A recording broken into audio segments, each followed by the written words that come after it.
काल का दूसरा भेद भविष्यत काल। कल हमने पढ़ा था कि काल किसे कहते हैं और काल के कितने भेद होते हैं। क्रिया के जिस रूप से क्रिया के होने का समय तथा उसकी पूर्णता या अपूर्णता का बोध हो उसे काल कहते हैं।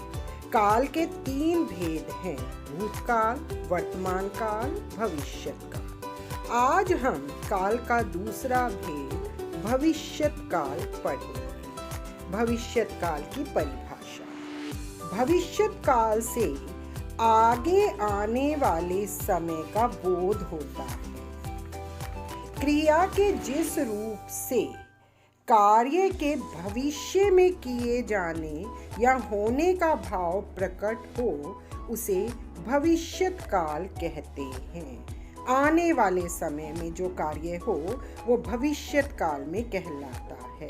आइए इसके उदाहरण देखते हैं। अंशुल पत्र लिखेगा, शायद वह आज आए। सोहन कल दिल्ली जाएगा। तीनों वाक्यों में कार्य के भविष्य में संपन्न होने की ओर संकेत किया गया है।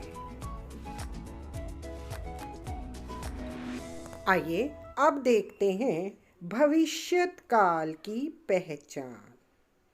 सामान्य भविष्यत काल में क्रिया के अंत में एगा, एगी, एंगी और ऊंगी आदि शब्दों का प्रयोग किया जाता है। जिन वाक्यों के पीछे ये लगा हो वो भविष्यत काल के वाक्य कहलाते हैं। अब देखिए, अब हम देखते हैं भविष्यत काल के भेद। भविष्यत काल के 3 भेद माने गए हैं। नंबर 1 सामान्य भविष्यत काल, नंबर 2 संभाव्य भविष्यत काल, नंबर 3 हेतु मद भविष्यत काल। अब हम इन तीनों का विस्तार से वर्णन पढ़ेंगे कि भविष्यत काल के इन तीनों भेदों की क्या परिभाषा है, उनके क्या उदाहरण हैं और उनकी क्या पहचान है। काल का पहला भेद सामान्य भविष्यत काल। क्रिया के जिस रूप से कार्य के भविष्य में होने का बोध हो उसे सामान्य भविष्यत काल कहते हैं। अर्थात क्रिया के जिस रूप से भविष्य में उसके सामान्य रूप से घटित होने का पता चले उसे सामान्य भविष्यत काल कहते हैं। अब देखिए, अब हम सामान्य भविष्यत काल के उदाहरण देखेंगे। नंबर 1 माली पेड़ पौधों को पानी देगा। राधा नृत्य करेगी। कविता भाषण देगी। इन तीनों वाक्यों से क्रिया का भविष्य में सामान्य रूप में घटित होने का पता चल रहा है। अतः ये तीनों वाक्य सामान्य भविष्यत काल के उदाहरण के अंतर्गत आएंगे।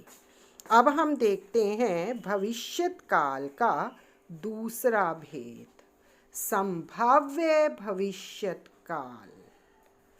क्रिया के जिस रूप से कार्य के भविष्य में होने की संभावना का बोध हो वहाँ संभाव्य भविष्यत काल कहा जाता है। यानी क्रिया के जिस रूप से भविष्यत काल में कार्य के होने में संदेह पाया जाए वहाँ संभाव्य भविष्यत काल होता है। संभाव्य भविष्यत काल के उदाहरण शायद इस वर्ष फसल अच्छी हो सकता है कि कल पिताजी आएं। संभवतः अब ये पेड़ पौधे हरे हो जाएं। इन तीनों वाक्यों में कार्य के होने की संभावना या संदेह है। अब देखिए भविष्यत काल का तीसरा भेद, हेतु हेतु मद भविष्यत काल। क्रिया के जिस रूप से यह पता चले कि किसी विशेष परिस्थिति के होने पर कोई कार्य संपन्न होगा तो उसे हेतु हेतु मद भविष्यत काल कहा जाता है। अब देखिए हेतु हेतु मद भविष्यत काल के उदाहरण। पहला उदाहरण देखिए, अगर समय से वर्षा होगी तो फसल अच्छी होगी। दूसरा उदाहरण, मेहनत करोगे तो कक्षा में प्रथम आओगे। इन दोनों ही वाक्यों में कार्य के पूरा होने के लिए किसी विशेष परिस्थिति की ओर संकेत किया गया है। अतः ये दोनों उदाहरण हेतु हेतु मद भविष्यत काल के उदाहरण माने जाएंगे।